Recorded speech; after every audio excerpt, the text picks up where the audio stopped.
Hi beauties! I'm down at the beach again and I had something completely different to talk to you about today. But then something really interesting happened this morning as I was dropping the kids off at school, and I thought this is the right thing to talk about because I've just experienced it. It's really just very fresh for me, so I wanted to share my experience with you today and hope that it will help you in some way. So what happened was we realised that a little key tag off Bella's school bag, my daughter Bella, had gone missing. And so we got to school. She was very upset about it. She quite attached this little key ring. It was a gift from somebody. And we got to school and we asked at the office, and there it was. Someone had handed it in, and I saw the look in Bella's face, and she was so happy, and it was just really lovely. And I said, I'll take it and I'll keep it safe. So I went to my son's classroom and helped him settle in, and then when I went and saw Bella again to say goodbye to her, I realised that I hadn't picked up this little key ring, and I went back to find it and it wasn't there. So I had lost the key ring. And in that moment I felt the sadness of the loss, but also I was very sad for her and for her feeling of loss again as well. And I realised that that feeling of loss, it just reminded me so distinctly of that feeling of loss of who I am, and for me, whenever I lose something or someone or feel that separation from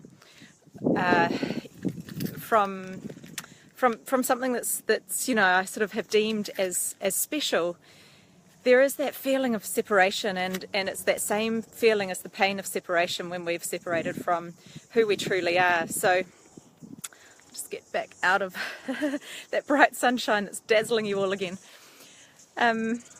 So what I did was, I was feeling the sense of pain of the loss, and so I used our wonderful technique, which is awareness, acceptance and compassion, the circle of three. So I'd love to talk to you through how I use that today, and how, if you're experiencing pain or loss, then perhaps you could also do that, use the same process. So the first thing is awareness. So being aware of the situation, and that's just what happened.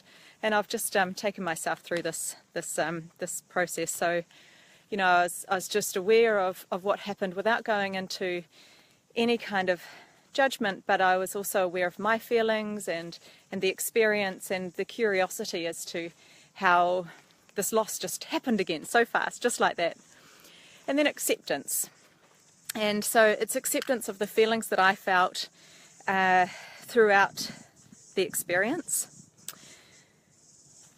and the acceptance of that the experience has happened as well, and not to get into this self-judgment and I shouldn't have done it, I should have looked after it better, that shouldn't have happened, I shouldn't have let that happen, which is something I definitely would have done, and going into that wishing it was still here, and wishing it hadn't happened and all that sort of thing. And I could feel that very easily I could have let myself get so caught up in the experience and the regret, and in the past I could have easily spent all day feeling just about the experience and getting very caught up in it.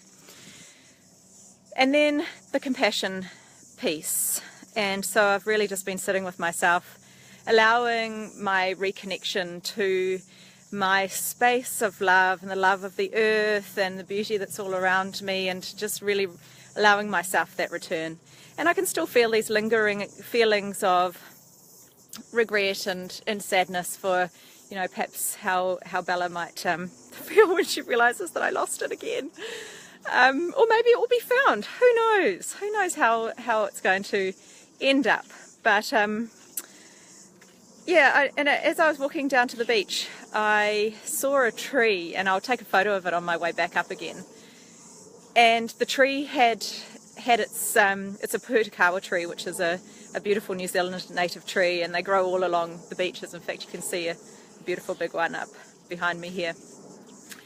Anyway, this particular Pōhutukawa had the branches chopped off, but then I noticed that all around where those branches had chopped off, it had sprouted new roots, and it was just flourishing again. So it reminded me that, you know, when we lose something, as the Pōhutukawa had lost its limb, we can regrow again, and we don't need to, you know, stay in that space of loss.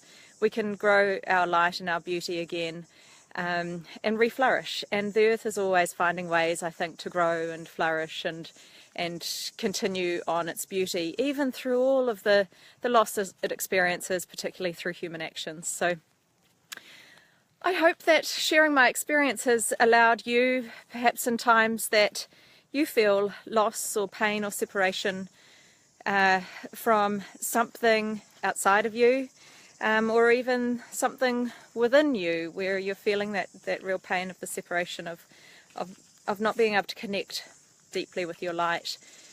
Your light is still there, it's just that in that moment we've distanced ourselves a bit from it, but there is always that invitation from our light to return. Our light and our soul waits so patiently for us to return to its knowing, to its love, and grow that love so much more strongly within ourselves, so that we're, you know, an even closer match for it as we live throughout our lives. So wishing you a really beautiful day. I hope you don't experience any loss in your day or in your life or in your year, but it is part of living this life. And so, you know, again, I love Za's teachings about learning how to live, and we are learning how to live in this physical, bringing our light more and more, but not getting caught up and judgmental in situations that we experience, and allowing ourselves compassion through our experiences so that we can allow ourselves a return to our light and the love that we are. So wishing that for you too. Lots of love. Bye.